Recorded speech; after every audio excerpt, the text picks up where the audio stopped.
இனிமே நீங்க எதுவும் பேச வேண்டாம். வர்ற வெள்ளிக்கிழமை நாங்களே உங்க வீட்டுக்கு வந்து இவன் கல்யாண விஷயமா பேசுறதா இருந்தோம். ஆமா, நான் கூட நிறைய தரம் ஃபோன் பண்ணியிருந்தேன்.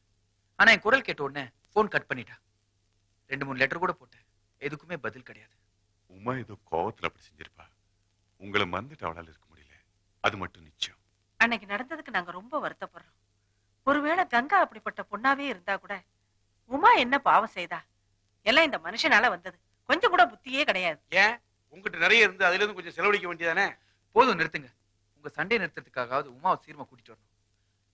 அங்கிள், வர்ற வெள்ளிக்கிழமை நான் கண்டிப்பா வரும். நான் வரேன். சரிங்க, வாங்க. வரேன். புருஷனையும் பிள்ளைங்களையும் விட்டு வந்தது தப்புன்னு உனக்கே தெரியுது. இருந்தாலும் உன் கோபத்தை எல்லாம் விட்டுட்டு நீ உன் அத்தை வீட்டுக்கு போறதாமா நல்லது. அவ அந்த வீட்டுல இருக்கிற வரைக்கும் நாங்க போக மாட்டேன். அதை பற்றி உனக்கு என்னம்மா? ஒவ்வொருத்தர் வாழ்க்கையிலயும் 1000 பிரச்சனைகள் இருக்கும். அதையெல்லாம் நினைச்சு வேதனைப்பட்டு நம்ம வாழ்க்கையை நாமே கெடுத்துக்க கூடாதுமா. அவ்வளவுதான் என்னால சொல்ல முடியும். அக்கா, நான் சொல்றேனேன்னு தப்பா நினைச்சுக்காத. உன் புருஷனுக்காக இல்லைனாலும் பிரியா பிரகாஷுக்காக நீ போயே ஆகணும்.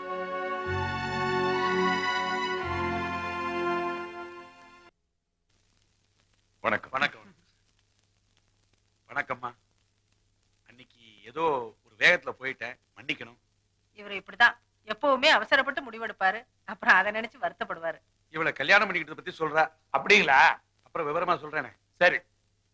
அம்மா, உங்க மருமக கங்காவை ஆகா ஓகுன்னு பாராட்டு நீங்களே அவளை தப்பா நினைச்சிட்டீங்களே. எது எப்படியோ உங்க பொண்ணு உமா எங்க வீட்டுக்கு மருமகளா வருதுல எங்களுக்கு எந்த ஆட்சேபனையும் இல்லை. ரொம்ப ஆசைப்படுறோம். உட்காருங்க.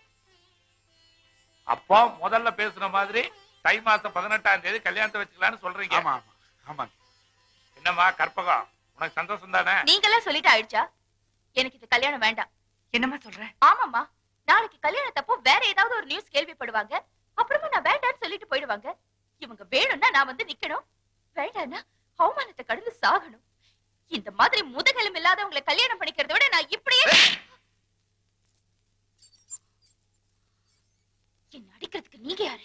உன்னை கட்டிக்க போறவன். அன்னைக்கு நாங்க போயிட்டோமா, அதனால கல்யாணம் வேணாமா? அன்னைக்கு மட்டும் நாங்க இங்க இருந்திருந்தா நிலைமை இன்னும் மோசமா இருந்திருக்கும். அது சொல்றதுக்கு உனக்கு எத்தனை முறை போன் பண்ணிருப்பேன். ஒரு தடவை உன்னை பேச விட்டியா? நீயா ஒரு முடிவு எடுத்துட்டு வீம்பு பண்ணாத.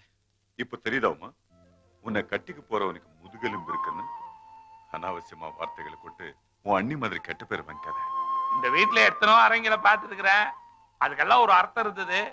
ஆனா இந்த அறைக்கு என்ன அர்த்தம்னு இன்னும் தெரியலையே. நான் சொல்றேன், சொல்லு. இவளுக்கும் எனக்கும் வர்ற தை மாசம் 18ஆம் தேதி கல்யாணம். இந்த அறைக்கு அதுதான் அர்த்தமா?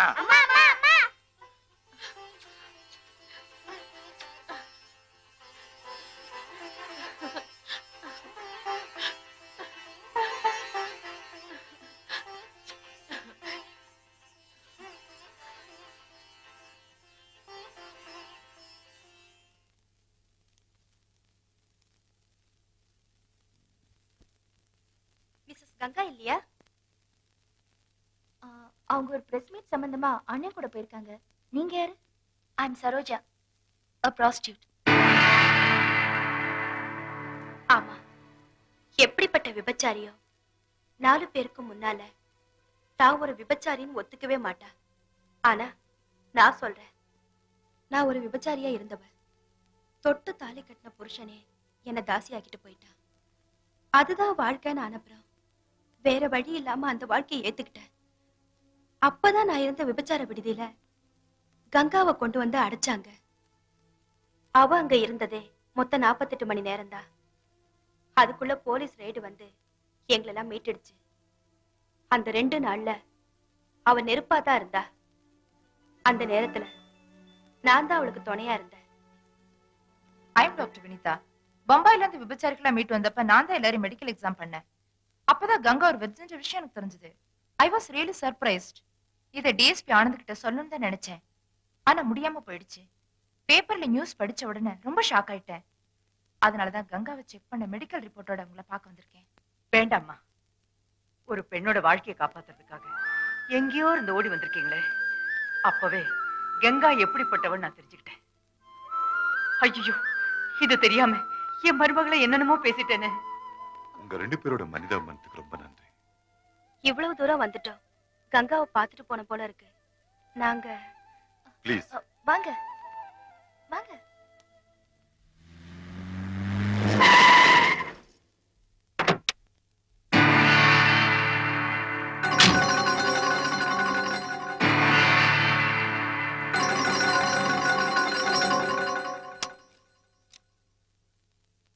நாம எல்லாரும் இங்க எதுக்காக கூடி இருக்கணும் உங்களுக்கு தெரியும். பத்திரிக்காரனை அவமானப்படுத்தினா போலீஸ்காரனா இருக்கட்டும் இல்ல பொலிட்டீஷியனாவே இருக்கட்டும் என்ன கதியாகணும்னு தெரிஞ்சுக்கிறதுக்கு இது சரியான எடுத்துக்காட்டு. அப்படி ஒரு தப்பு செஞ்ச மிஸ்டர் ஆனந்த பப்ளிக்கா மன்னிப்பு கேட்க முடியா கூப்பிடுறாங்க. வணக்கம். இதுதான் என் மனைவி கங்கா. நான் மன்னிப்பு கேட்கறதுக்கு இவளையே அழிச்சிட்டு வந்தேன்னு நீங்க நினைக்கலாம். எல்லாத்துக்கும் காரணம் இவதானே, அதனாலதான் அழிச்சிட்டு வந்தேன். முதல்ல மன்னிப்பு கேட்கறதுக்கு முன்னாடி நான் செஞ்ச தப்பெல்லாம் இல்ல தப்புங்களே எல்லாம் சொல்லிடுறேன். ஆஸ் எ போலீஸ் ஆபீசர் மெட்ராஸ்ல இந்த பாம்பே வெப்பச்சார விடுதிக்கு ரெய்டுக்கு போனது நான் செஞ்ச முதல் தப்பு. ரெய்ட்ல மீட்கப்பட்ட பெண்கள் ஒருத்தியா இருந்த கங்காவை நான் சந்திச்சது இன்னொரு தப்பு. நான் அங்க இருந்தது 2 நாள் தாங்க. நான் ஒரு விபச்சாரியா வாழலேன்னு அவ சொன்னதை நம்பினது நான் செஞ்ச இன்னொரு தப்பு. கங்காவை அவளோட அக்கா புருஷன் கிட்ட கொண்டு போய் சேர்க்கணும்னு நினைச்சது அடுத்த தப்பு. நடு ரோட்ல இந்த பொண்ண அந்த மிருகன் நாயை விட கேவலமா நடத்தினதை பார்த்து கோவப்பட்டது ஏன் தப்பு.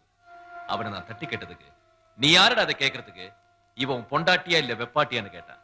பொண்டாட்டி சொன்னது நான் செஞ்ச அடுத்த தப்பு. சொன்னதோடு மட்டும் இல்லாம இவளுக்கு தாலியை கட்டிய மனைவி ஆக்கிக்கிட்டதும் என் தப்பு. டிவியில நியூஸ் வந்ததுக்கு அப்புறம் என் வீடு இந்த ஊரு அவ்வளோ ஏன் பத்திரிகைகளோட புண்ணியத்தால இந்த நாடே விபச்சாரின்னு சொன்ன பிறகும் நான் மட்டும் என் வைஃப் ஒரு விபச்சாரி இல்லைன்னு நம்பிக்கிட்டு இருக்கேன் பாருங்க. அது ஒரு தப்பு தான். தப்புதான் மிஸ்டர் ஆனந்த். 2 நாள் விபச்சார விடுதலை இருந்ததா சொல்றீங்க, அப்புறம் எந்த பேசுற நீங்க அவங்களை விபச்சாரி இல்லைன்னு பேசுறீங்க. நம்பிக்கை மிஸ்டர் மாதவன், நம்பிக்கை. Array married? எஸ்.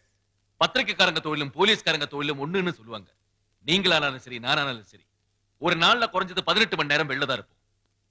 அநேகமா தூங்குறதுக்கு மட்டும் தான் வீட்டுக்கு போவோம். ஒரு பொண்ணு கெட்டு போகணும்னு நினைச்சா அதுக்கு விபச்சார படுத்திக்கு தான் போகணுங்கிற அவசியம் இல்லை, வீடே போதும். அதுக்கு 48 மணி நேரம் வேணுங்கிற அவசியம் இல்லை, 4 நிமிஷம் போதும். மிஸ்டர் மாதவன், 18 மணி நேரம் கழிச்சு நீங்க வீட்டுக்கு போறீங்களே, என்னைக்கா உங்க மனைவி சந்தேகப்பட்டு இருக்கீங்களா? யூ பிளடி கோவம் வருது இல்ல மிஸ்டர் மாதவன்? 10 பேருக்கு முன்னாடி இப்படி கேள்வி கேட்டதுக்கு இவ்வளவு கோவப்படுறீங்களே, 10 லட்சம் பேர் படிக்கிற பத்திரிகையில மனைவி பத்தி அவ்வளவு கேவலமா இருக்கிறீங்களே, எனக்கு இவ்வளவு கோவம் வரணும். மாதவன் நீ உட்காரு, அவர் பேசட்டும். என் கல்யாணத்துக்கு ஏன் பத்திரிகை அடிக்கலன்னு நிறைய பேர் வருத்தப்பட்டாங்க. ஆனா எங்க கல்யாணத்தை பத்தி பத்தியா பத்திரிகையில் எழுதி அவங்களோட வருத்தத்தை எல்லாம் போக்கணும் உங்களுக்கு எல்லோருக்கும் ரொம்ப நன்றி. கல்யாண பத்திரிகையில மஞ்சள தடவல, ஆனா நீங்க செய்தி பத்திரிகையில மஞ்சள தடவிட்டீங்க. மதக்கலவரத்துல கற்பழிக்கப்பட்ட பெண்களுக்கு இளைஞர்கள் மறுவாழ்வு கொடுக்கணும்னு தலைவர்கள் மேடையில பேசுவாங்க. நீங்களும் அதை தலையங்கத்தில் எழுதி உங்க பரந்த மனப்பான்மை காட்டுவீங்க. தப்பித்தவர் யாராவது ஒரு இளைஞன் அப்படி கற்பழிக்கப்பட்ட பொண்ணை கட்டிக்கிட்டா பத்திரிகைக்காரங்கிற கிரீடத்தை தலையில வச்சுக்கிட்டு அவங்கிட்ட போய் உங்க மனைவி வயித்துல வளர்றது கற்பழிச்சவரோட குழந்தையா இல்ல உங்க குழந்தையா கேட்பீங்க. அதை கேட்டவன் ஆத்திரப்படக்கூடாது. அப்படி ஆத்திரப்பட்டா அவ ஏன்னு நம்பிக்கை வந்துருவா. விதவைகளோட மறுமணத்தை ஆதரிச்சு அரசியல்வாதிங்க வாய்கிழிய பேசுவாங்க. அவங்களை ஆமோதிச்சு கைவெளிக்கு நீங்களும் எழுதுவீங்க. யாராவது ஒருத்தர் விதவைக்கு மறுவாழ்வு கொடுத்தா பத்திரிகைக்காரங்கிற கேடயத்தை கையில வச்சுக்கிட்டு நீங்க அவங்கிட்ட போய் உங்க மனைவிய பெட்ரூம்ல அதிகமா சாட்டிஸ்ஃபை பண்ணது அவங்களோட முதல் கணவரா இல்ல நீங்களான்னு கேட்பீங்க. அதை கேட்டு அவன் கோவப்படக்கூடாது. அப்படி கோவப்பட்டா அவன் ஏன் நிலைமைக்கு வந்துருவான். அன்னைக்கு போலீஸ் ஸ்டேஷனுக்கு மிஸ்டர் மாதவன் 4 பேரும் பேட்டி எடுக்க வந்த போது முடியாதுன்னு சொல்லாம பேசினேன் பாருங்க, அது நான் செஞ்சு இன்னொரு தப்பு. ஒரு பப்ளிசிட்டிக்காக தானே ஒரு ப்ராஸ்டியூட்ட கல்யாணம் பண்ணிக்கிட்டேன்னு அவங்க கேட்ட போது எனக்கு வந்து ஆத்திரத்தை அடக்கிக்கிட்டேன் பாருங்க, அது ஒரு தப்பு தான். எல்லாத்துக்கும் மேல ஃபர்ஸ்ட் நைட்ல உங்க மனைவியோட பெர்ஃபார்மன்ஸ் எப்படி இருந்ததுன்னு கேட்டப்போ அதை பத்தி சொல்லாம நான் மிஸ்டர் மாதவன் அடிச்சது நான் செஞ்ச கடைசி தப்பு. இப்போ மிஸ்டர் மாதவனுக்கும் அவர் சார்பா வந்திருக்கிறவங்க எல்லோருக்கும் ஃபர்ஸ்ட் நைட்ல மனைவியோட பெர்ஃபார்மன்ஸ் பத்தி நான் சொல்றதை விட அழகா அவங்களே உங்களுக்கு சொல்லுவாங்க. நம்ம ஃபர்ஸ்ட் நைட்டை பத்தி இவங்களுக்கு கொஞ்சம் விவரமா சொல்லுவாங்க. இவங்களுக்கு விவரமா சொல்லி கொடுங்க. Mister Anand please. சாரிமா. இப்படி எல்லாம் நடந்தது தெரிஞ்சிருந்தா நாங்க இந்த கூட்டத்துக்கே வந்திருக்க மாட்டோம். we are ashamed of ourselves. நீங்களா இருக்கு அடிக்கிறதோட விட்டீங்க, நானா இருந்தா கொலையா பண்ணிருப்பேன். இனிமேலாவது இப்படி ஒரு பத்திரிக்காரனை அடிச்சாங்கிறதுக்காக கண்மூடித்தனமா நாம ஆக்ஷன் எடுக்கக்கூடாது. என்ன நடந்ததுன்னு விசாரிச்சுக்கிட்டு அதுக்கப்புறம் தான் முடிவு எடுக்கணும். மிஸ்டர் ஆனந்த், எங்க கிட்ட மன்னிப்பு கேட்கறதுக்காக நீங்க வந்திருக்கீங்க. ஆனா பத்திரிக்கை உலக சார்பா நான் உங்ககிட்ட மன்னிப்பு கேட்டுக்கிறேன்.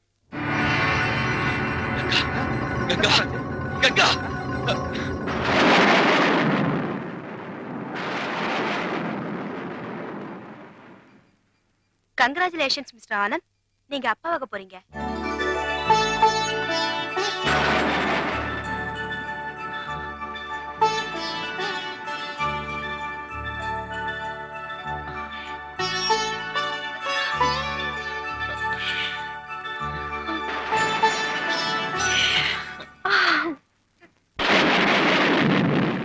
அந்த ஆண்டி கூட போறியா?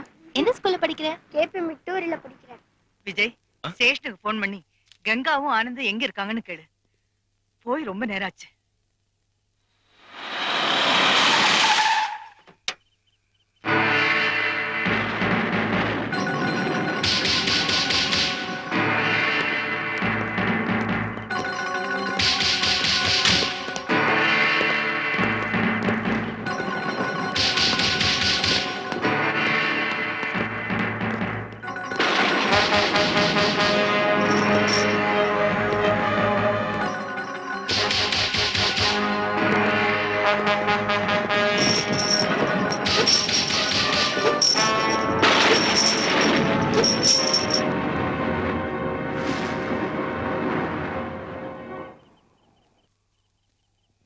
என்ன சரோஜா, நீ எப்படிங்க? கங்காவை தான் தள்ளிட்டு வந்தான்னு பார்த்தா அவளுக்கு ஒத்தாசை செஞ்ச உன்னையும் தள்ளிட்டு வந்துட்டானா? பெரிய ஆளுதான் அந்த போலீஸ்காரன். எல்லா ஆம்பளையும் ஒன்ன மாதிரி நினைக்காதடா. ஆமா, நெல்லுன்னா நிப்ப எல்லாம் மறந்துட்டியா? ஏய், யார் நீங்களா? இங்க எதுக்கு வந்து கலாட்டம் பண்றீங்க? யாரா? இவகிட்ட கேளு. இவன் தான் கங்காவை நான் இருந்த இடத்துக்கு கூட்டு வந்தவன். ஏய் மிஸ்டர், மரியாதையா வெளியில போயிடு, இல்லன்னா ஒண்ணும் நடக்காது. கங்காவை கூப்பிடு, நான் பாட்டுக்கு போறேன். கங்கா இங்க இல்ல. என்னடா போஸ் கொடுத்துட்டு நிக்கிறீங்க? போய் பிடிச்சிட்டு வாங்க. ஏய்,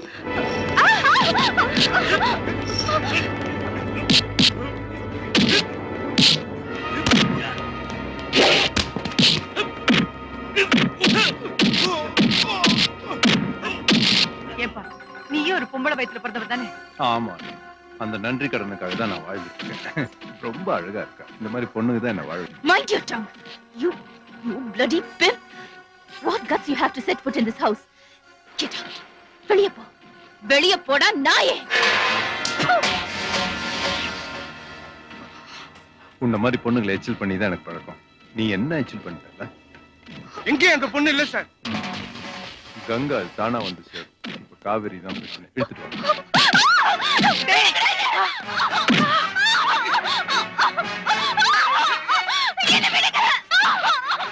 ஹலோ போலீஸ் ஸ்டேஷன்,